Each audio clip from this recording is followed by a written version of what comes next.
para confirmar o lance de policial de carreira e policial temporário.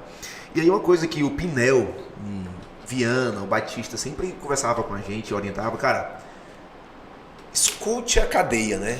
Escute a história, escute a cadeia, observe todos os atos, escute a história todinha.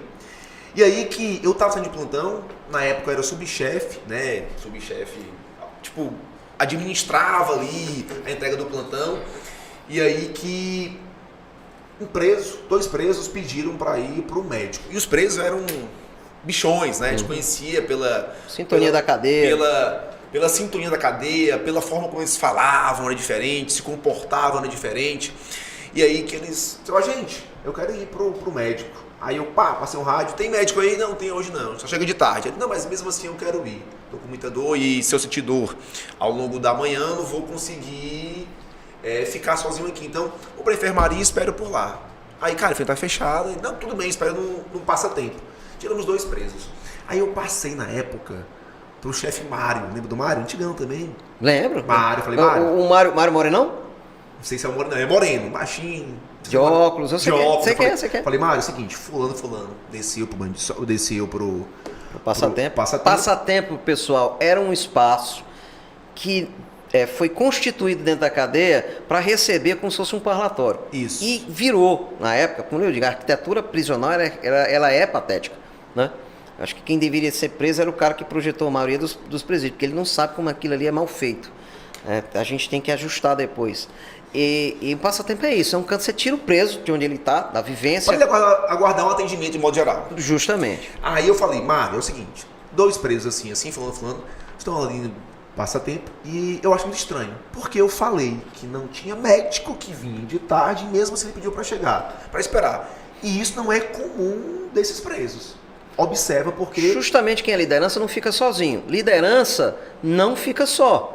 Porque liderança pode sofrer um atentado, tem medo. Né? Naquela época que preso andava armado de soco e faca, né, dentro da cadeia, ficava exposto. Uma liderança ficar sozinho num passatempo, poderia acontecer qualquer coisa. Era. Né? Aí eu comentei com ele, né? Aí, não, tudo bem, tranquilo e tal. Cara, não deu outro. Eu tava em casa por volta de meio-dia, um amigo meu me liga. Cara, aconteceu isso, tentaram resgatar o preso na CPPL-1, né? E aí que na época um deles, pra lembrar, andava de bota, uma botazinha preta e tal.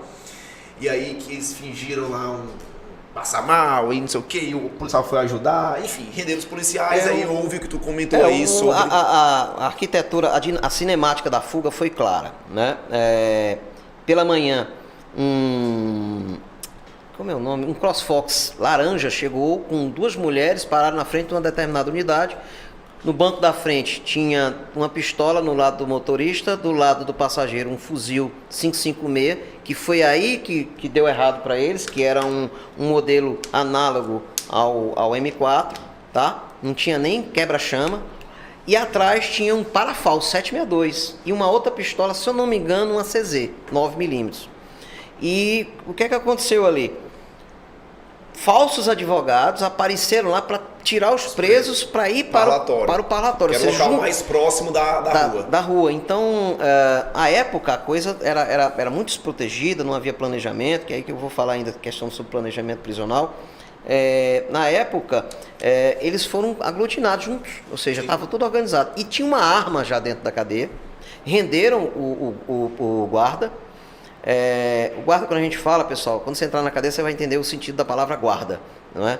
E o guarda foi rendido, só que esse menino, ele manjava esse negócio de jiu-jitsu e tal, assim, olha a loucura. Ele entrou em briga corporal com um camarada com uma pistola que botou na boca dele.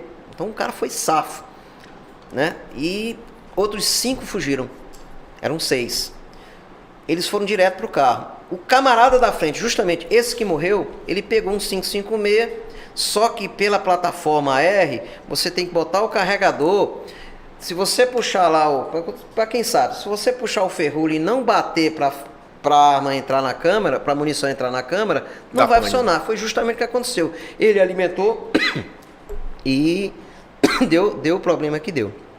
Teve outro erro, não sei se tu lembra. Deixa eu botar aqui. Ele mirou nos policiais, não deu nada. Jogou a arma no chão, pegou a pistola e atirou.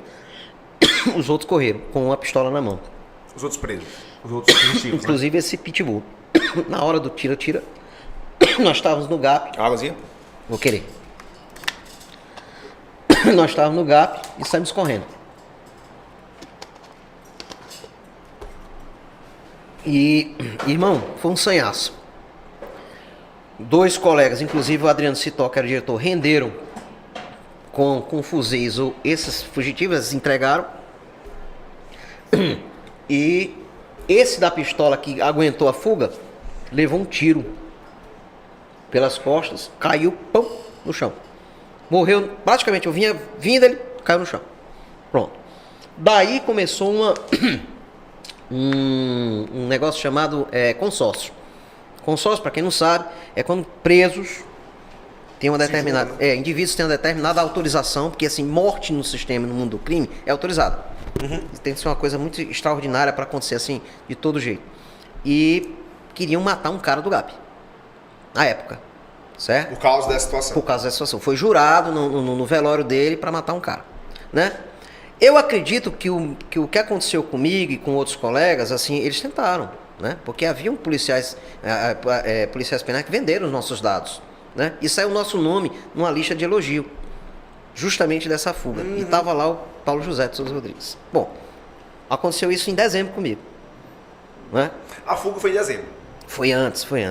O meu, aspas, o que aconteceu, que eu tive que disparar contra indivíduos na frente da minha casa, na horário que a minha filha chegou, que é um horário específico, né? Passou um casal de moto, a mulher olhou para trás e disse, opa, é esse.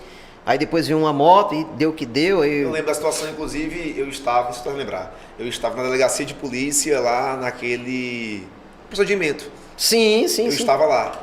Só para constar aqui, volta aqui a história da fuga, né? Teve outro erro deles, aí eu não lembro se é verdade ou até que ponto é verdade. Parece que um dos fugitivos não estava no plano, ele estava de laranja no parlatório, aí aproveitou a demanda, né, a demandada e... Cara, foi pior do que isso. Não era isso. O problema é que na fuga tinha um indivíduo furtando, tirando manga no meio do caminho. E os presos correram em direção a ele e saiu correndo também. Entendi. Aí me parece que eles perguntaram para onde é, porque eles pegaram o lado errado. Quando eles fugiram, a estrutura dos presídios era de uma forma. O acesso era por uma rua, que é do IPPO2, e foi fechado. Quando eles foram presos, ali era aberto. O acesso que era para o GAP foi depois, ou seja, eles não sabiam sair do complexo. Tanto que eles foram em direção ao muro. Sabia dessa. Eles foram em direção ao muro. Eu lembro. Encontraram um cara tirando manga. E o cara saiu correndo também. Coitado, foi levado para dentro da unidade. Lá que percebeu que ele não era preso. Ou seja, o coitado, sem saber, levou eles para o canto errado. Eu lembro que né, tinha uma correria, não sei o que. Não, foram pro IPPO2. Eu não entendi o porquê. Porque na época, o IPPO2, antes, o acesso dos complexos era ali. E eles foram pro lado errado, não tinha um muro, tinham fechado o muro. Porque Alex Gardenal foi resgatado do IPPO2 com o tiro de ponto 30 pela acesso do IPPO2. Eu lembro dessa história. Né? Então, assim, para prevenir o lado, a época, o negócio era meter muro de concreto. Então, assim, tinha uma fuga anterior que deu certo e eles, a gente vai sair por aqui. Né?